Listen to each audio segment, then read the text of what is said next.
Hello guys, मेरा नाम है राकेश कुमार फ्रॉम बिहार। आप लोग का स्वागत है मेरे यूट्यूब चैनल पे जिसका नाम है सत्वा, जहाँ पे हम लोग एक फियरलेस वे ऑफ लिविंग और एक जीवन शैली को जीते हैं जिसमें दुख भी है और सुख भी है, शांति भी है और हलचल भी है। उसी में हम लोग अपने सनातन धर्म को जानने की एक कोशिश भी करते हैं। इसी बीच हमारे सर प्रिंस भरद्वाज जी से मुलाकात हुआ। उनसे हमने बहुत सा रिक्वेस्ट किया कि सर हमारे दर्शकों को बताइए कि आखिर माँ काली कौन है।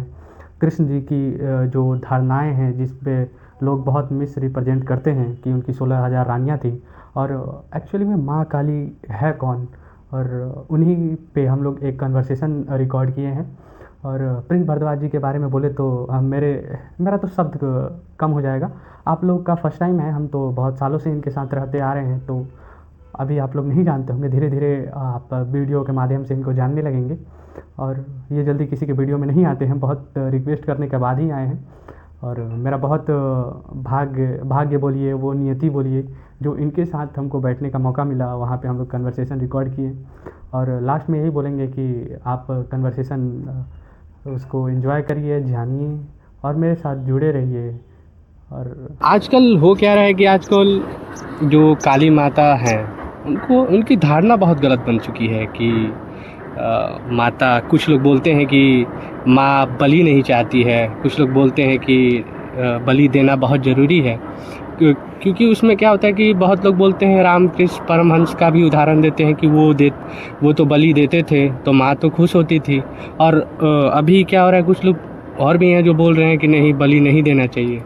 आपको क्या लगता है? ये देखो, परंपरा का बात है, ठीक है, कि कौन किस परंपरा से आता है। तो इसमें मेनली दो ही परंपरा है। एक तो है जो तांत्रिक परंपरा है हमारा पूजा का, तो उसमें कुछ तांत्रिक परंपरा में भी कुछ विधान ऐसे हैं जो कि पूरा तरह से बलि प्रथा को सपोर्ट करता है, और कुछ ऐसे हैं जो कि बलि प्रथा को सपोर्ट नहीं करता है। मतलब उसमें बलि का और विधान है, मतलब और तरीका है, जैसे कि नारियल का बलि हो गया, नींबू का बलि हो गया, ठीक है। पर कुछ प्रॉपर तांत्रिक ऐसे टेक्स्ट हैं जिसमें प्रॉपर विधान है कि देवी को बकरे की बलि या फिर जानवर की बलि होता है, ठीक है। बल्कि पहले के जो राजा महाराजा होते हैं वो अपने रक्त से भी बलि देते थे, और जबकि जो देवी हैं वो बलि प्रिया हैं, उनको बलि प्रिया कहा जाता है। तो अपने रक्त का बलि देना वो सबसे उत्तम है कि अगर आपको देना ही है, अगर कुछ दान ही करना है तो आप अपने रक्त का बलि दे दीजिए।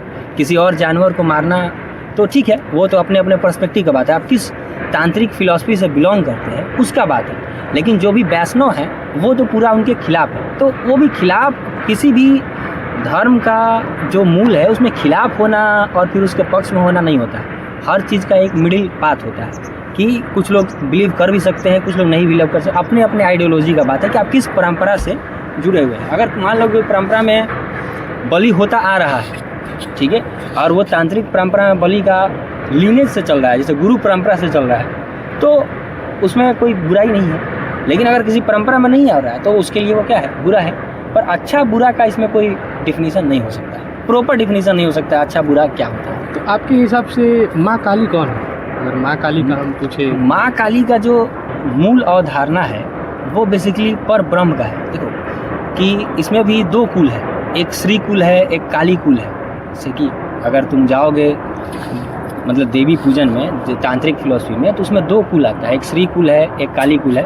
तो काली कुल मानता है कि जो काली है वो पर ब्रह्म है, ठीक है। और इंडिकेशन भी, अगर तुम काली के इमेज को भी देखोगे तो उसमें इंडिकेशन भी है कि काली जो है वो ब्रह्म को इंडिकेट भी करती है। जैसे कि नासदीय सूक्त कहता है ऋग्वेद का कि जब कुछ नहीं था तब बहुत घनघोर अंधकार था, ठीक है, और उस अंधकार में भी जो था, ठीक है, वो जो तमस, उसी से ये जो क्रिएशन है बेसिकली वो निकला है। ऐसा वो सवाल है, बेसिकली नासदीय सूक्त एक सवाल करता है कि कैसा होगा अगर अवधारणा इस सृष्टि का बनने का जो होगा वो कैसा होगा। तो जो अंधकार जो है, इसीलिए काली को हम काले रंग से दिखाते हैं, क्योंकि जो अंधकार जब कुछ नहीं है, ठीक है, तो भी जो शक्ति है जो कि उसको सृजनात्मक जो कन्वर्ट कर सकता है वो काली है, ठीक है। तो काली के पास वो पावर है कि जहाँ कुछ नहीं होता है। इसीलिए आज तुम यूनिवर्स को भी अगर तुम ऑब्जर्व करोगे तो यूनिवर्स में मैक्सिमम स्पेस ऑफ यूनिवर्स जो है वो अंधेरा है, डार्क एनर्जी है,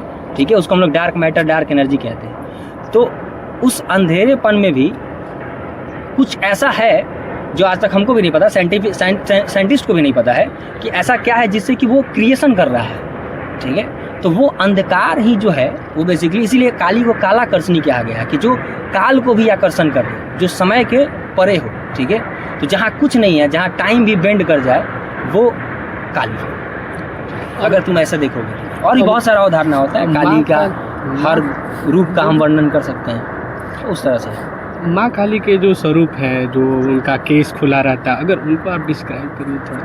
देखो, अब वो जो है ना, उसको हम लोग बोलते हैं तांत्रिक फिलॉसफी में कि केसादि पदांत वर्णन, यानी केस से लेके पैर तक पूरे देवी का अवधारणा। क्योंकि हमारा जो भी हम स्क्रिप्चर में जो भी चीज़ें हैं, अगर हम अपने एक तरह से बोले कि उसमें शास्त्र को देखें तो उसमें इतना गूढ़ है कि ऐसे नहीं है कि काली जो है वो नर मुंड का माला ली हुई है, ठीक है। जो डिपिक्शन है हमारे इमेज का, वो हमारे भारतीय सभ्यता को छोड़कर आज तक कोई ऐसा सभ्यता नहीं हुआ है जो इतने मतलब गूढ़ रहस्य को एक इमेज में इंडिकेट करके दिखा दे, ठीक है। तो अगर तुम देवी के बालों की बात करोगे तो बाल जो है देवी मुक्त केसी है, मतलब देवी का जो बाल है वो खुला हुआ है। तो खुला बाल जो है वो देवी का दर्शाता है कि देवी इस सृष्टि का अगर क्रिएशन कर भी रही है, सृजनात्मक वो है भी, या फिर जो डिस्ट्रक्शन भी कर रही है, तो भी वो उन सब चीज़ों से मुक्त है, ठीक है। वो एक निर्भयता का भी सूचक है और मुक्ति का भी सूचक है, ठीक है, कि वो निर्भय है, हर चीज़ से वो,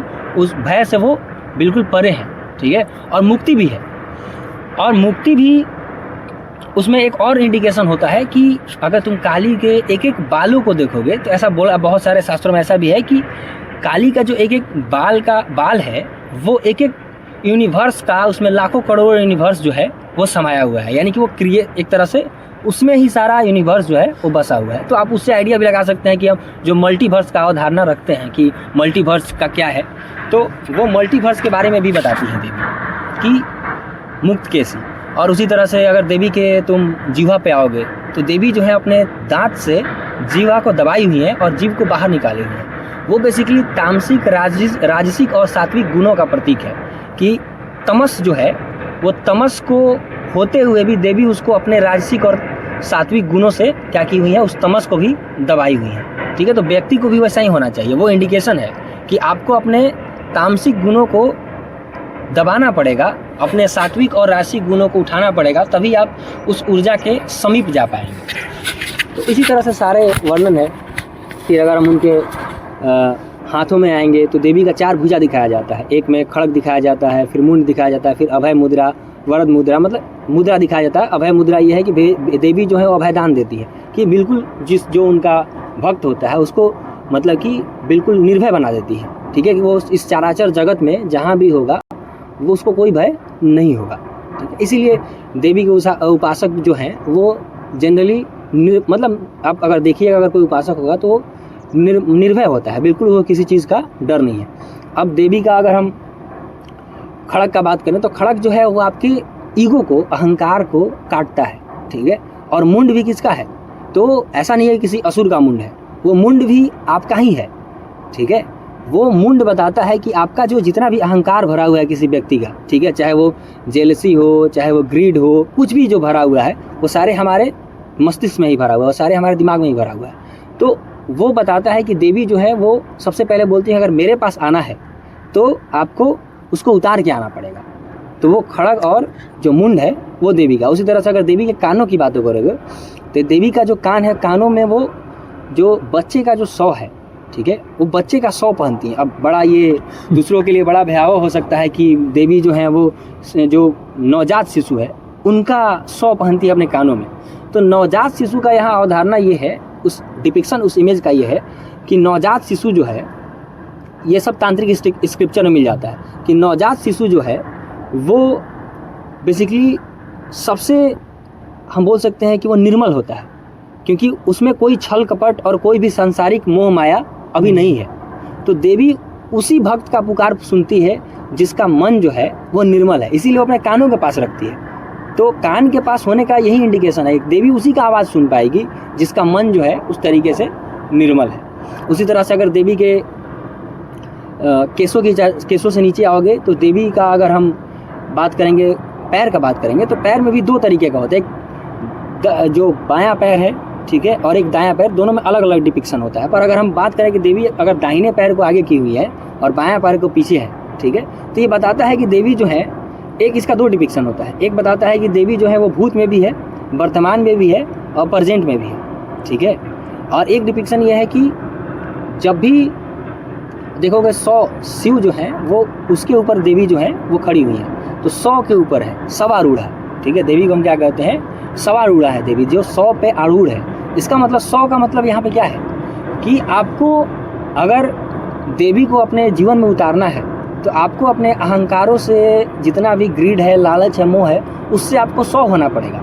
मतलब कि उसको आपको ख़त्म करना पड़ेगा, तभी देवी आपके ऊपर आरूढ़ होंगी, ठीक है। और एक डिपिक्शन ये भी है कि जब देवी जो है उनको वामा कहा जाता है और शिव को दक्षिणा मूर्ति कहा जाता है, तो दक्षिणा और वामा, तो जब वामा जो है वो दक्षिणा पर आरूढ़ होती है तब वो दक्षिणा काली कहलाती है, ठीक है। तो एक डिपिक्शन ये भी है कि जब वाम भागा जो है वो दक्षिण भाग पे आरूढ़ होती है, जब उस पर सवार होती है तो वो दक्षिणा काली होती है। और एक डिपिक्शन ये है कि भूत, भविष्य और वर्तमान है। और एक ये भी है कि आपको 100 होना पड़ेगा। अगर आपको देवी को अपने जीवन में आपको देवी को अगर अपने हृदय में बसाना है तो आपको 100 होना पड़ेगा, तभी जाके आप उनको बसा पाइएगा।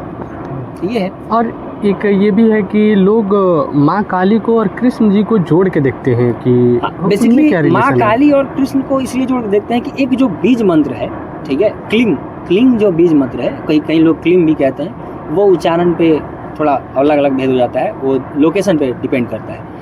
तो और गुरु परंपरा में डिपेंड करता है कि आपके गुरु क्या बोले हैं, क्लीम बोले हैं, क्लीम बोले हैं, तो ये भी बड़ा लोगों का भेद होता है, पर दोनों में कोई अंतर नहीं है। तो इस मंत्र को, ये जो है ना, ये बेसिकली कृष्ण का भी बीज मंत्र है और काली का भी बीज मंत्र है। तो इस वजह से जो तंत्र कहता है कि वो बेसिकली सिमिलर है, कृष्ण ही काली हैं और काली ही कृष्ण है। तो ये चलता है बात। अगर देखा जाए तो अगर आकर्षण की बात है तो मूल भेद नहीं है।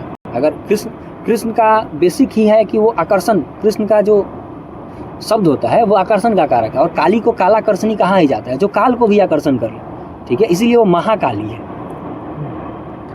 तो माँ काली के भी बहुत सारे स्वरूप है। हाँ, माँ काली को ऐसे जनरली 12 स्वरूप जो है वो दिखाया जाता है कि, और सबसे जो उनका उच्च स्वरूप है उसको आद्या काली हम कहते हैं। तो इस अलग अलग 12 स्वरूप भी है, पर मुख्यतः वो सारा एक ही तत्व है, बस उसका अलग अलग डिपिक्शन है। अब वो आपका कहीं कहीं ऐसा भी होता है कि कोई शास्त्रों में ये भी लिखा हुआ है कि जो वो दिखाया जाता है वो डिपिक्शन है बेसिकली हमारे ही गुणों का, ठीक है। तो जैसे जैसे हम ऊपर उठते जाते हैं अपने साधना में या फिर जो भी अपने पूजा पाठ जो भी आप करते हैं उसमें, अगर आप जितना ऊपर उठते जाते हैं तो आप एक एक लेवल को वो ऊपर निकलते चले जाते हैं, ठीक है। उस तरह से वो दिखाया जाता है। और आजकल ये भी चला गया है कि कृष्ण जी को बहुत लोग मिसअंडरस्टैंड करते हैं कि उनकी 16,000 पत्नियां थी, ये थे वो थे। ये देखो, एक चीज़ है कि मेरा जितना मानना है, जितना हम जानते हैं और जितना हम पढ़े हुए हैं, कि मिस इंटरप्रिटेशन जो है वो, ये जो कहानी आता है वो बेसिकली भागवत पुराण से, ठीक है। तो भागवत पुराण जो लिखा गया है वो बहुत बाद में लिखा गया है, और यही जब तुम भागवत गीता को देखोगे तो वो बहुत पहले है।